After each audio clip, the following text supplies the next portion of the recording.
नमस्कार प्यारे बच्चों, पिछली वीडियो में हमने ये चैप्टर बुनकर, लोहा बनाने वाले और फैक्ट्री मालिक, इसको विस्तार पूर्वक पढ़ा। और इस चैप्टर में हमने ये भी देखा कि भारतीय कपड़ा और विश्व बाजार ये संबंध कैसे था और भारतीय कपड़े का विश्व बाजार में कितना वैभव था। इसके साथ साथ हमने यूरोप के बाजारों में भारतीय कपड़ा और भारतीय कपड़े को जो यूरोप में आई औद्योगिक क्रांति से जो परेशानी का सामना करना पड़ा उसके बारे में भी विस्तार पूर्वक पढ़ा। अब इस चैप्टर में हम भारतीय कपड़े का पतन, जैसा कि पिछली वीडियो से भी थोड़ा सा हमें पता चल गया था कि भारतीय कपड़ा विदेशी कपड़े के साथ प्रतिस्पर्धा में था और कुछ परेशानियों का सामना भी भारतीय बुनकर और भारतीय कपड़ा उद्योग कर रहा था, तो उस बारे में हम विस्तार पूर्वक पढ़ेंगे। तो जो पहला कारण था वो था भारतीय कपड़े को यूरोप और अमेरिका के बाजारों में ब्रिटिश उद्योगों में बने कपड़ों से मुकाबला करना पड़ रहा था। अब ये तो सीधे तौर पर समझ में आता है कि क्योंकि उद्योगों में बना कपड़ा सस्ता हुआ करता था, कम समय में अधिक कपड़ा बन जाया करता था, तो भारत का कपड़ा विदेशी कपड़े के सामने, यूरोपीय कपड़े के सामने नहीं टिक पा रहा था। दूसरा कारण यह था कि जो इंग्लैंड की सरकार उस वक्त भारत में शासन कर रही थी, कंपनी का शासन था, तो वो भारत के कपड़े को जानबूझकर महंगा कर रहे थे। कैसे महंगा कर रहे थे? भारी सीमा शुल्क लगाकर। जो भी कपड़ा भारत से इंग्लैंड में या विदेशी बाजारों में जाता था, कंपनी सरकार उसके ऊपर भारी टैक्स लगाती थी, जिससे कपड़ा महंगा हो जाता था और वो कपड़ा नहीं टिकता था। अब यदि कपड़ा महंगा होगा, नहीं टिकेगा, तो क्या होगा? हजारों बुनकर बेरोजगार हो गए क्योंकि उनका कपड़ा नहीं बिक रहा था। उन जो एजेंट थे, जो तयशुदा आपूर्ति के लिए बुनकरों को पेशगी दिया करते थे, उनका सामान खरीदा करते थे, उन्होंने बुनकरों को पेशगी देना बंद कर दिया। तो बुनकरों ने भी परेशान होकर सरकार से गुहार लगाई। और यहां पर इस पत्र का जिक्र मैं जरूर करना चाहूंगा जो बुक में है। 1823 में भारत की कंपनी सरकार को लगभग 12,000 बुनकरों की तरफ से एक पत्र मिला और जिसमें उन्होंने अपनी व्यथा का वर्णन किया, जिसको आप पढ़ेंगे तो आप पाएंगे कि उस वक्त बुनकरों की स्थिति क्या हो गई थी। हमारे पुरखे और हम लोगों को कंपनी से पेशगी मिलती थी, जिससे हम कंपनी के लिए बढ़िया कपड़े बुनकर अपने अपने परिवारों का पेट पालते थे। हमारी बदनसीबी है कि अब औरांग खत्म कर दिए गए। औरांग फारसी शब्द है जिसका मतलब होता है गोदाम, जहां पर भारतीय अपने कपड़े को जमा कर लेते थे और बाद में बेचते थे, जिसकी वजह से हम लोगों और हमारे परिवारों के पास आजीविका के साधन नहीं बचे हैं। हम बुनकर हैं और हम दूसरा कारोबार नहीं जानते हैं। अगर बोर्ड ऑफ ट्रेड मतलब व्यापार बोर्ड हम पर कृपा नहीं करता, हमें कपड़ों के ऑर्डर नहीं देता, तो हम भूखे मर जाएंगे। तो इस तरह का लेटर बुनकरों ने कंपनी सरकार को लिखा। यहां से आप अंदाजा लगा सकते हैं कि उन बुनकरों की स्थिति, आर्थिक स्थिति क्या हो गई थी। पर जितनी स्थिति हम पढ़ रहे हैं उससे भी अधिक ज्यादा दुर्दशा तो हुई लगभग 1830 से लेकर 1880 के बीच में, जब ब्रिटेन में बने सूती कपड़े से भारतीय बाजार पट गए, मतलब भर गए। और इस दौरान हुआ क्या? अब देखिए, जब भारतीय बुनकर कोई कपड़ा बनाएगा तो उसको कहां बेचेगा? उसके लिए बाजार सिर्फ भारत है, या फिर वो बाहर जाएगा तो बाहर के देशों में जाने पर इंग्लैंड ने उस पर सीमा शुल्क लगा दिए और जो विदेशी कपड़ा यहां आने लगा, भारत के लोग जितना सूती कपड़ा पहनते थे उसमें से 2/3 ब्रिटेन का बना होता था। अब इससे क्या हुआ? 2/3 मतलब लगभग आधे से ज्यादा बाजार पर उनका कब्जा हो गया था। इससे भारतीय बेरोजगार और सूत काटने वालों की हालत खराब होती चली गई। लाखों ग्रामीण महिलाएं सूत काटकर ही अपनी जीविका चला रही थी, वे बेरोजगार हो गईं। लेकिन अभी भी भारतीय उद्योग पूरी तरह से खत्म नहीं हुआ था, क्योंकि भारत में बनने वाला कपड़ा मोटा हुआ करता था और कुछ लोग थे जो भारत की कलाकारी को पसंद किया करते थे और वो कलाकारियां मशीनों से संभव नहीं थी। पर अभी भी एक छोटा सा बाजार भारतीयों के लिए बचा था, परंतु लाखों की संख्या में लोग बेरोजगार हो चुके थे। अब आप एक और लेटर पढ़िए, इसको पढ़ के भी आप उस वक्त की स्थिति का अंदाजा लगा सकते हैं। 1828 में एक विधवा कताई कामगार ने समाचार दर्पण नामक बंगाली अखबार के नाम भेजे पत्र में अपनी दुर्दशा का बयां किया है।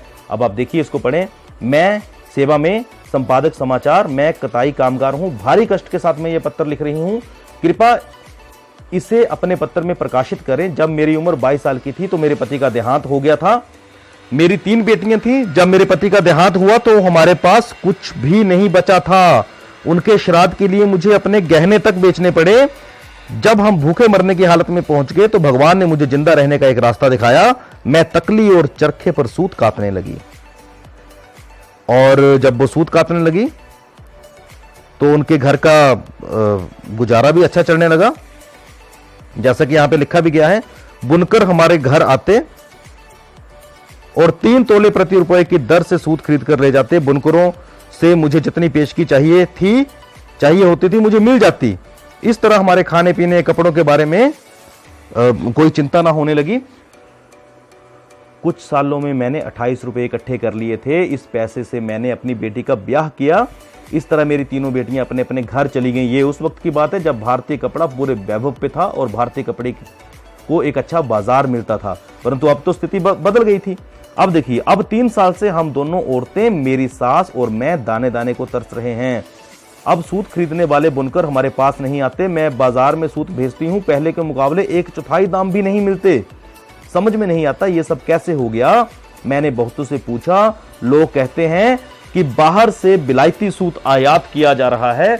बुनकर वही सूत खरीदकर कपड़ा बनाते हैं। लोग इस सूत का बना कपड़ा 2 महीने भी नहीं पहन पाते, वह गलकर तार तार हो जाता है। और अंत में लिखा है, कष्टों में फंसी एक कताई कामगार की आप बीती।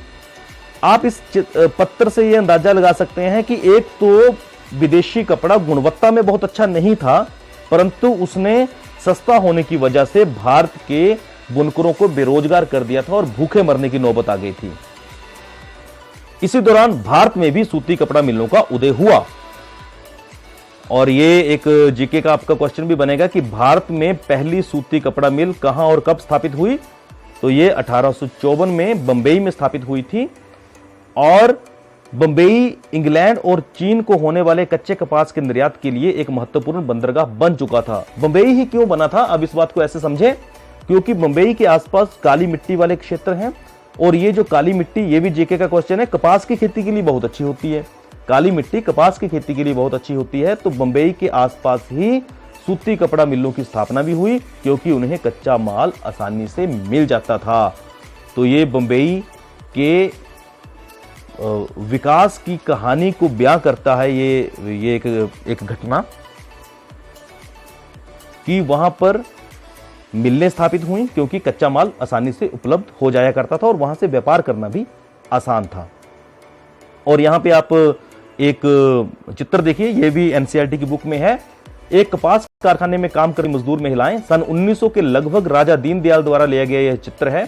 कताई विभाग में ज्यादातर मजदूर महिलाएं होती थीं, जबकि बुनकर विभाग में ज्यादातर पुरुष होते थे। तो ये एक चित्र है, उस वक्त की स्थिति को आप समझ सकते हैं, महिलाएं काम कर रही हैं। और इसी दौरान क्या हुआ, आपकी बुक में दिया गया है कि अगर आप शोलापुर, आपने दक्षिण भारत में मदुरा नामक इलाकों का जिक्र सुना हो, तो यहां पर भी बुनकरी के ये नए केंद्र स्थापित हो गए थे। मतलब यहां पर भी नए नए कारखाने खुल रहे थे। और भारतीय राष्ट्रीय आंदोलन में भी, जिसमें बहुत बड़ा योगदान महात्मा गांधी जी का है, उन्होंने बार बार लोगों का आह्वान किया कि आयातित, मतलब बाहर से आए कपड़े का, विदेशी कपड़े का बहिष्कार करें और हाथ से कते सूत और हाथ से बने कपड़े ही पहने। आपने अनेक ऐसे चित्र देखे होंगे जिसमें महात्मा गांधी जी चरखा लेके बैठे हैं, सूत काट रहे हैं। तो इस समय खादी राष्ट्रवाद का प्रतीक बन गई थी।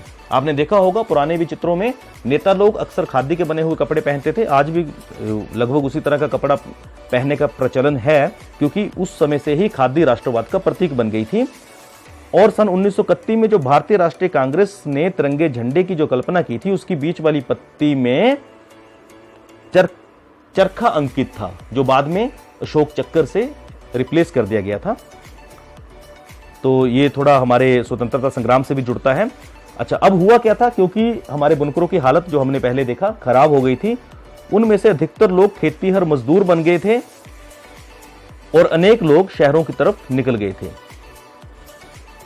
शहरों में उनको कामकाज मिल जाया करता था।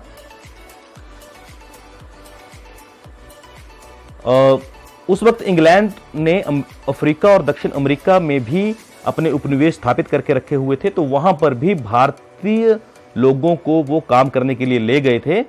और इसके अलावा हथकरघा बुनकरों को बंबई, अहमदाबाद, शोलापुर, नागपुर और कानपुर में खुले नए कपड़ा कारखानों में नौकरी भी मिल गई थी।